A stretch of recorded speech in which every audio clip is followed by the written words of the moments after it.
What is happening, dudes and dudettes? It is your man with the plan, Davie Rockit, and today we'll be going over...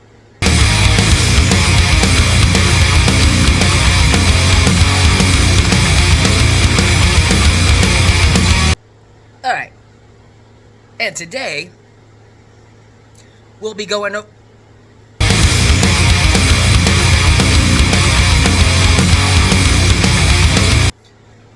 Listen here, In Flames. You take your mellow Death Gunderberg sound and you go back to Sweden. Go inspire some more metalcore bands. Your sound is not needed at this present moment. Appreciate. Anyways, I'm Davie Rockit.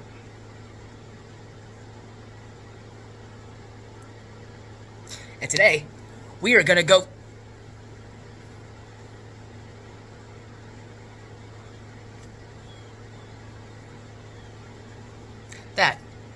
We're going to go over my future stories. So, the bread and butter of all my literature that I'm really primarily focused in the beginning is called sympathy. I'm sure some text showed up there somewhere. Anyway, so sympathy is actually it's going to be a 3-part novel trilogy. Alright, and it's, as of right now, titled Sympathy. Then book 2 will be Sympathy, the 8 Victims, and then Sympathy, the Oblivion. It plays the main hub in my entire fictional universe. Other novels will take place in the same fictional universe, but won't really directly have any play with this story. It'll just be kind of more behind-the-scenes things that are kind of unraveling and happening maybe before, during, and after that story arc. So it's basically a story arc based on a future Neo world of what we live in now. It's going to be a build-up of, anti-heroes and antagonistic villains. Think kind of like on a comic scale, but with far more mature content. Like, I really want to tackle very taboo topics because they inspire me. I mean, you definitely will find topics that include, animal abuse, pedophilia, sexual assault, addictions, crippling mental health, war, so on and so forth. And I'm not in any way, shape, or form, try to bring acceptance to any of that. Because if there's anybody that knows me personally, you know that I am not a fan of beings that incorporate a lot of that. But for me, art is very important to just grab it by the throat and take it on, whatever that may be. I do not want to in any way, shape, or form back down or edit or censor or try to make people feel comfortable. I want you to feel uncomfortable reading my stuff because that is true raw emotion. That is what's really happening all around us at any given time, So if it's happening now all around us and it's not being shied upon, why would I do it in my stories, Now, obviously, the main story arc is, cosmic beings and whatnot. Topics like that will kind of appear from time to time. But it also take influence from, counterculture, religious influence, and really even my own personal experiences over time. Like, I will take situations that I've been in, people I've met, decisions I have made or not made. Now, they'll obviously be enhanced in a way that it won't be those specifically. They'll be altered in a way that it's on like a more dramatic scale. But basically it'll feature a cosmic battle between beings that humanity has dubbed, deities or gods. So, in this case, in sympathy, planets are basically a chessboard, right? And as life forms, in this case, for our planet, humans, we're just fodder. That's it. We're just fodder to build up the powers for these individual comic sides that are battling for more power. So in our world, you might have, like, say for instance, like the Palestine, Jewish war. Like, that's a conflict between two countries on this planet, right? But in my stories, there is a cosmic war happening, and we're just kind of in the middle. Planets are just stuck in the middle of this. But basically, in this universe, what we refer to as, like, the god and the devil, they're not good and they're not bad specifically. They are just two equal armies that are fighting to control the cosmos. And then life forms on the planet, in this case, are like our souls, are basically like the ammunition. They're like the hardware to funnel their specific armies. It's just like an unbiased battle, basically, But specific beings will be built up on Earth as the story develops. By the time we reach, say, like novel 3, there will be a full-on cosmic war at hand, with all sides looking for that checkmate, and specific beings that have been built up in the stories on Earth directly kind of hang that balance of the two cosmic wars happening and how it plays out. And so, yeah, that's basically Sympathy. It's the main story arc. So that's the main 3 books that I'm working on currently. So that brings us to, I guess in this case, the 4th book, but I'm referring it to as the 2nd book because the trilogy is its own thing. It's its own 3-part novel. So the 2nd or 4th book, depending on, what spectrum of numerical balance you want to utilize, is Vile Earth. Really hoping that, like, editing text will show up there. If not, you're just going to see me doing some weird stuff like this, but that's alright.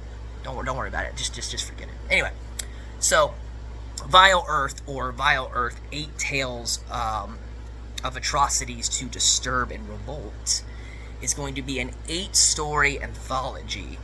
Again, this book will take place in the same universe, but not directly have any play with the characters or the story arc happening in Sympathy, right? So, for those who don't know, an anthology is when you have, an overall story arc, but then you have individual separate stories that happen. So, like, for instance, Are You Afraid of the Dark, the old Nickelodeon show, Tales from the Crypt, The Twilight Zone, Black Mirror. Well, those are anthologies. They're a series of individual episodes that are set on their own, versus like a connected series like, say, Breaking Bad, Sons of Anarchy, The Sopranos, where the story keeps going. Okay. This specific one is going to be probably my grittiest. This is the one where I'm really unleashing that internal macabre, that internal disturbing, violent inspiration that I take from. So, those Serbian films out there, those Martyrs out there, those American Psychos, any of those fans out there that like that really violent stuff, this is for you. This is your section. So, for any of you comic nerds out there, I guess I can't really call you a comic nerd because while this is based on comics, I really mean more cinema comic nerd. So if you follow the MCU, the Marvel Cinematic Universe, your Iron Mans, your Avengers, your Spider-Man, your Avengers, right? You got your, your main connected movie universe, right? More PG-13, right? And then you got, like, your Netflix, now Disney Plus Defenders level, which is like your Punisher, your Daredevil, your Nick Gage, Iron Fist, Jessica Jones, all that. And that's like that really gritty, hyper-violent, bloody Marvel comic storytelling. Same universe, but one's catered to a little bit different age group than the other. Now, where Sympathy will still be violent, definitely mature, definitely not child-friendly, this one is a whole level down into the pits of depravity. I'll give you a little rundown of what's in it, though. Where I don't have a specific synopsis written for Sympathy, because I'm still working that piece out, I do have synopsises written for this. So, don't mind my darty eyes. I do have to gander to read them. I don't have it, memorized here. Alright, so it'll be 8 stories. Story 1 will be No Worries. When an underpaid and struggling pizza delivery employee named Carlos ends up striking up a conversation with one of the regulars on his routes named Mitch, he is presented with a room to rent by an overly friendly patron.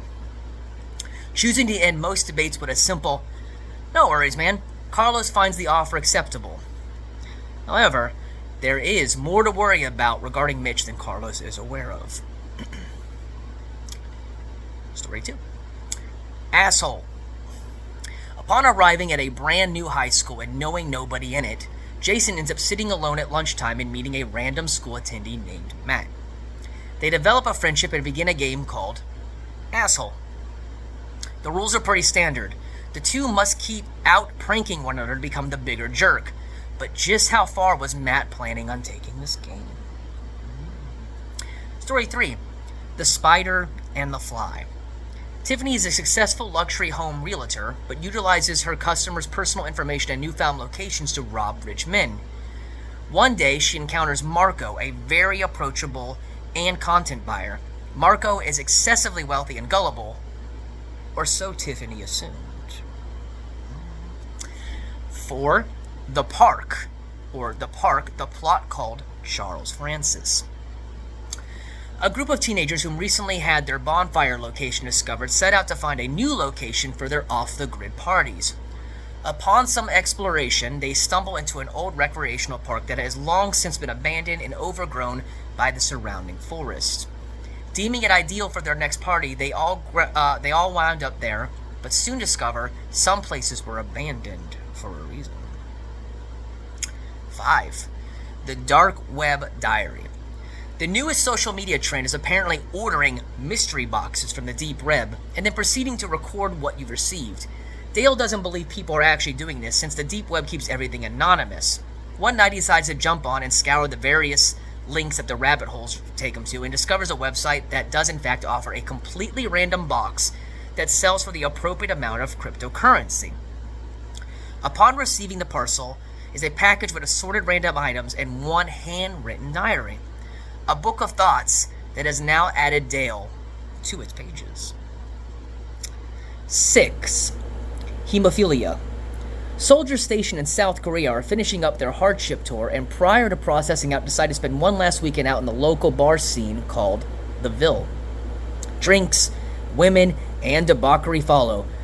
But upon concluding their weekend out and returning back stateside, what are they bringing home with them? 7. The Cat with the Broken Tail. A close group of friends decide to party on their back porch with concentrated doses of DMT, mescaline, ecstasy, and other various party drugs. Pete wakes up from the crazy night of trips, but finds his life slowly glitching and unraveling over time. When your mind is your worst enemy, what is real anymore? And 8. Wrong account. A corrupted banking official botches a financial money transfer for laundering purposes. The recipient of the transfer, Ryan, unknowingly gets stuck in the middle of a nightmare involving political ties, drug cartels, and terrorist extremists. So, all 8 of those will be included in one story, my anthology, A Book of Vile Earth. And, again, really gritty stuff, so while I do think most people who follow me can handle Sympathy, yeah, it'll tackle some topics, but it's going to be more comical in nature. Comical as in comics, not comical as in humorous. Unless you think my really, really gritty, disturbing content is funny, then it'll be hilarious. But this one specifically will be really gritty, so if you're easily triggered, If you're easily triggered, you probably shouldn't read any of my stuff, I'm gonna be honest. But if you're easily triggered, definitely not this one. Alright, cool. Alright, next. Now we arrive at Book 5. Or Book 3. Again, depending on the numerical order you want to say.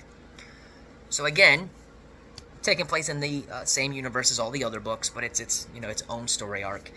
This book is called Domesticated. It's witty, right? I guess you wouldn't know if it's witty because you don't know the story yet. But let's get to that. So Domesticated follows a young abused boy with an alcoholic father. You know, his life is full of abuse and neglect and, the typical atrocities of an abusive drunken father. But to get away from all this, he hangs out in a little patch of woods where he's been constructing like a tree fort from like just surrounding rubbish and lumber that he finds. Kind of like his little getaway room from his life that he has to live through. Here he encounters a meek but friendly orange cat with an oddly broken tail.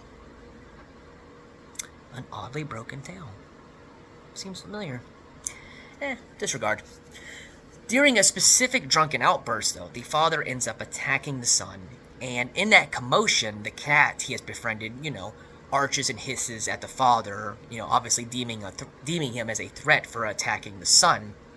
The father ends up kicking the small cat away from him, and with the cat now injured, it attempts to wobble away, and even with the cries of the son, it is ultimately killed by the father. Now, in a surge of rage and emotion, the young boy takes all that trauma, neglect, and abuse in this specific moment of seeing his only best friend that he has now killed in front of him, to go on an emotional spree in which he kills his father. A violent creation consisting of bludgeoning and violence that fills the room with blood and entrails and all that gory good mess that we love. That I love. Hopefully you love. Otherwise you won't enjoy my stories very much. Anyway, the kid is deemed too young for prison, but also unstable, So, due to his history of domestic violence, he's sent away to a medical facility. Now, in time, he does get out, and he builds up a new life. He actually, gets a medical degree. He locates to a new area. He opens an animal sanctuary where he can get back to what he found any sense of life and passion in, which is helping both domestic and exotic wildlife. But what level will he go in order to prevent the situation with the cat from happening once again? Gonna have to read and find out. And here we are, the 5th or 6th, again depending on the numerical order, book that I'm working on. Institutionalized.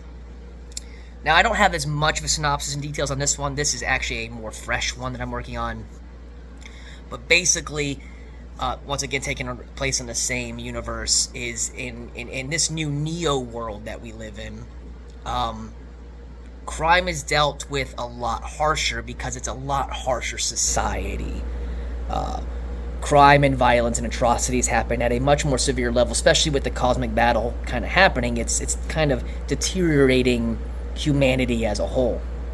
So the prison systems in this society deal with it much differently, right? To even get to the equivalent of a prison, I mean, you have to really commit very significant atrocities, murder, serial killer, murder, mass killer, murder, school shootings, not so much necessarily manslaughter, like accidental killing, but, murder, pedophilia, animal abuse, rape, sexual assault, those big tier, like, unforgivable, heinous level crimes.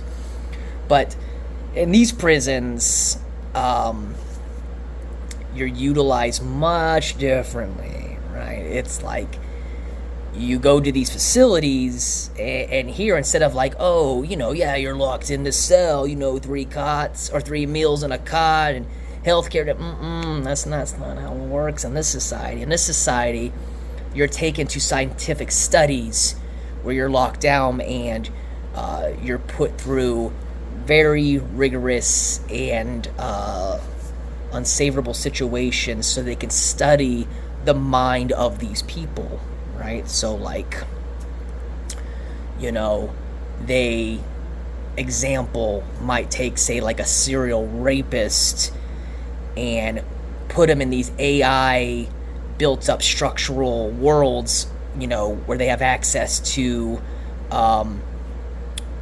women that they can get to and stuff. And they can't really get to them specifically, but they don't know that. But it's so they can study the cerebral mind of all these predators and try to figure out and break down, you know, what they are, versus just, oh, okay, we're going to kill them, which, you know, still doesn't really end well for them regardless, you know. But in this story arc, somebody does get sent to one of these prisons, but didn't commit the atrocities, but he still goes through the program, and what he goes in as and what he comes out as are two different humans, or one different human and one different monster.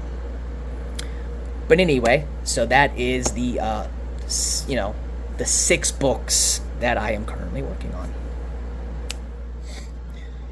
So, with that being said, now that you have a kind of an understanding of the 6 books I'm working on, a little bit more of the synopsis and the story arc and the planning and the ideas and the creative energy that are going into them, you should also know that my primary focus right now is that first Vile Earth book and Domesticated. Those are the first 2 that I'm really putting my energy into. However, my goal is really to have most of them done by 2025.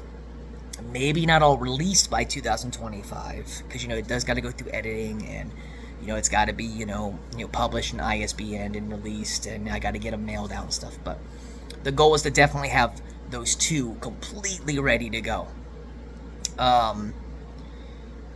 It's a project that I've been working on and off for 2 decades. I have been using a lot of the creative energy that I've always had, but all the experiences I've built up every moment of my life, step by step, to create these stories in this connected universe. I really hope that all of you will join me along for the ride. I hope I can shock. I hope I can, you know, pull emotion.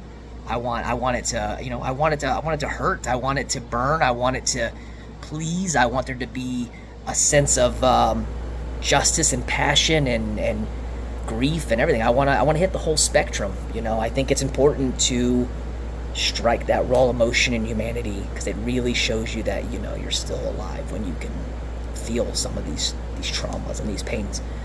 As I said before, I have got in touch with an artist who is down and willing to work on the covers, the graphical designs for them. So I'm really excited about that. I do have a self-publishing company I'm already connected to, who will obviously get my books published and everything, and then get them ISBN and sent back out. I'm still working on an editor. Once I figure that part out, we'll get there. And then I have a company that is set and ready to begin working on DavieRockit.com, my official website, which is where the main updates of those books coming out will be displayed. But I will also display them on all my social medias: Facebook, Instagram, X, YouTube, Blogger, OnlyFans. I don't know. I mean, I'll hold a book in front of myself naked if you want. I mean, whatever. You know, whatever you're into. I don't care. I have no shame. But thanks for coming along for this ride. And I will catch you on the other side. Rock it out.